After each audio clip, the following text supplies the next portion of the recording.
Coucou tout le monde, alors on se retrouve exceptionnellement pour un unboxing sur la commande de ma petite mercerie que je viens de recevoir. C'était pas du tout prévu, mais j'ai l'impression que quand on commence à faire des vidéos, des tutos, on y prend goût. Ça c'est un peu comme beaucoup de choses, les tatouages, le chocolat, les macarons, on devient addict. Donc en allant chercher mon colis ce matin, je me suis dit, bah tiens, pourquoi pas, je vais le découvrir en même temps que vous. Alors pour la petite histoire, ce unboxing est un peu, ou haul, ça dépend quel nom vous préférez lui donner.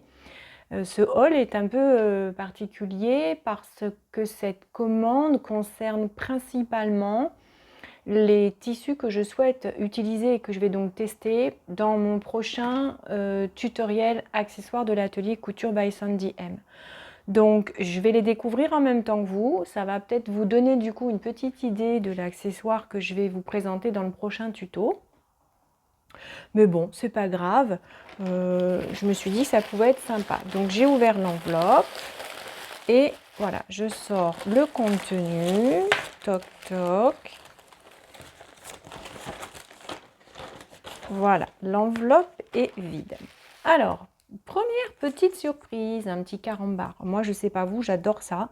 C'est vrai que les carambars au caramel, hein, l'original, comme son nom l'indique, ça fait quand même partie de ces carambars qui ont existé depuis le tout début de carambar. Et franchement, c'est bon. Ça colle aux dents, c'est horrible, mais c'est super bon. Voilà. Donc ça, c'est la première petite surprise. Là, on a quoi? On a...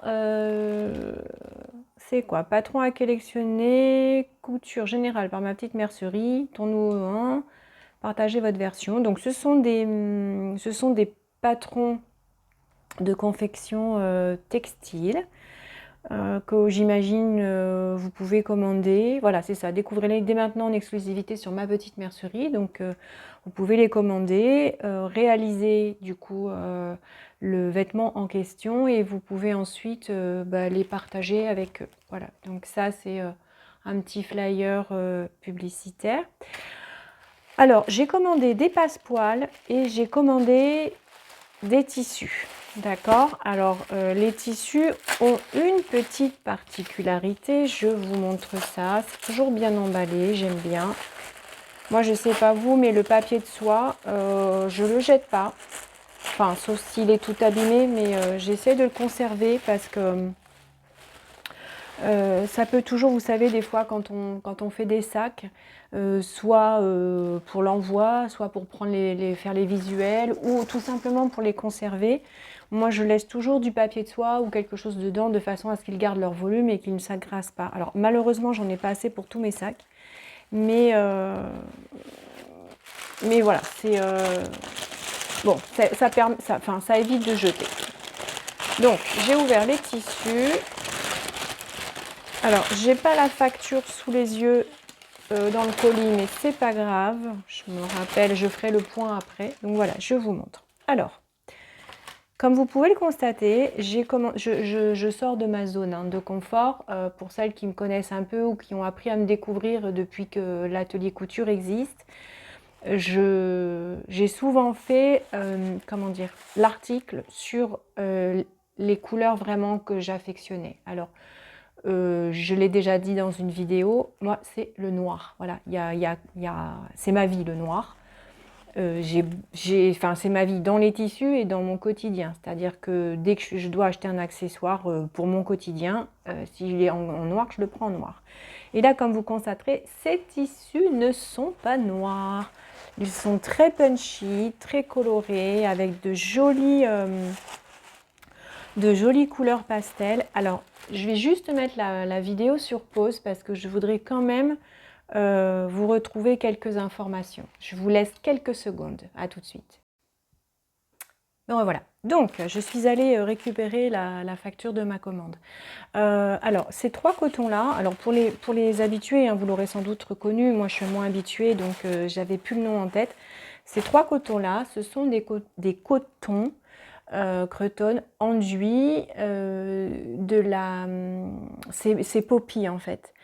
Et j'ai besoin pour le tutoriel que je vais bientôt vous présenter, donc de tissu enduit. Alors, c'est vrai que le tissu enduit, c'est toujours délicat à commander parce que il y en a qui sont épais et c'est très bien et que, du coup à la limite on n'a peut-être pas besoin d'entoiler, et il y en a qui sont quand même très fins et selon ce que l'on veut faire, parfois il faut entoiler. Alors moi l'objectif clairement de ce tutoriel, justement compte tenu de la spécificité de l'accessoire, je ne veux pas entoiler.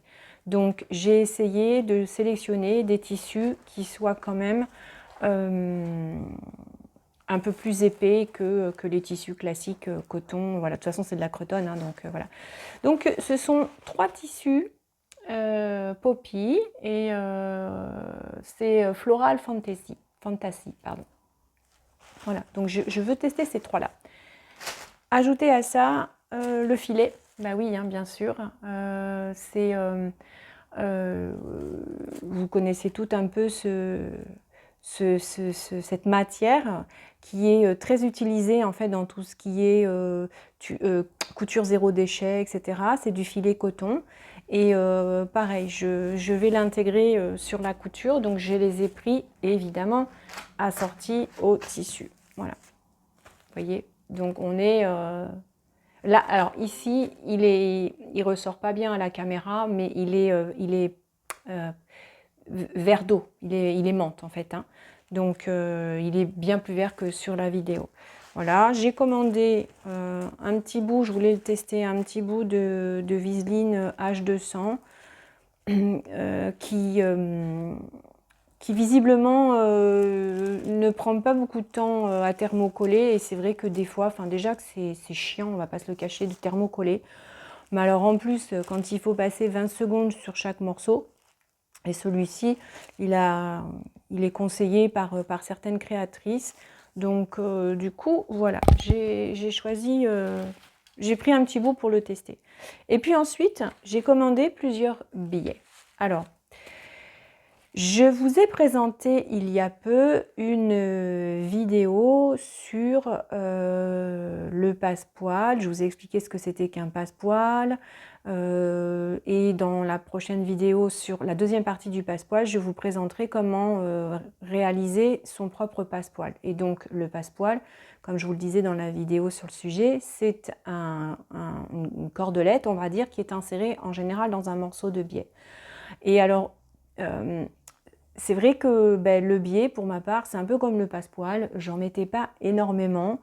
J'essaye de faire sans. Et là, du coup, je me suis dit, mais après tout, ce que je vais faire, ce que je vais vous présenter comme tuto, nécessite un biais. Donc, j'ai essayé de choisir des choses qui soient un petit peu originales. Et voilà, vous voyez, celui-ci, je trouve que c'est vraiment sympa. C'est un biais dentelle. Donc bon, il est en coton et il est non plié, mais après vous avez juste à passer un petit coup de fer à repasser sur le coton, vous protégez la dentelle, et je pense que ça peut faire vraiment joli. Donc j'ai pris des petits métrages pour essayer, parce que le biais, bon, à part ceux que j'ai fait moi et que j'avais d'avance en coton tout simple, mais sinon j'en avais pas des masses. Je suis en train de me rendre compte que du coup j'en ai pas vraiment pour les tissus que je viens de commander. Vous voyez, je me suis, vous voyez, voilà. Ça, c'est mon truc, hein, c'est que je me suis orientée sur des couleurs noires et blanches. Du coup, bon, après, je sais, j'ai un mondial tissu à côté de la maison, et je me suis dit que quand j'aurai reçu les tissus, j'irai sélectionner le biais directement en boutique. Et vous voyez, je trouve que vraiment, c'est super sympa, quoi. C'est original, ça change de ce qu'on voit habituellement. C'est du coton, donc ça reste un biais qui va certainement être facile à poser. Donc voilà, ça c'est une chose. Et ça, c'est bon, du biais dentelle, un biais un peu gris taupe, un biais géométrique, là un biais point relié, la géométrie. Enfin franchement, je trouve que c'est super sympa. Donc j'ai pris plusieurs métrages, je me suis fait ma petite collection. Et là, j'ai pris celui-ci, fleuri, en me disant que peut-être, si on mélange les genres, les styles, peut-être que ça pourrait le faire si je le mets là. Voilà, on verra. Donc, C'est ma petite récap sur la commande de ma petite mercerie. Franchement, je suis très contente de ce que j'ai commandé. Je ne sais pas si vous, c'est pareil, mais alors moi, quand je reçois une commande, c'est toujours Noël, quoi. Donc, j'adore, je sais ce que j'ai commandé, mais j'adore découvrir, j'adore recevoir mes colis, j'adore les ouvrir. Et c'est toujours, voilà, quand ils sont sur le chemin, on est un peu comme des gamines hein, devant des cadeaux ou une sucrerie. Et franchement, là, je suis vraiment très contente de ce que j'ai commandé. Voilà. Donc, je voulais faire ça en direct avec vous, comme je vous dis, c'était pas prévu, mais j'avais envie. Euh, je vais pouvoir me mettre sur le prochain tuto et je vous en reparle dès que c'est arrivé. Non, pas du tout. Dès que c'est prêt. Je vous souhaite une très bonne journée et je vous dis à bientôt. Ciao!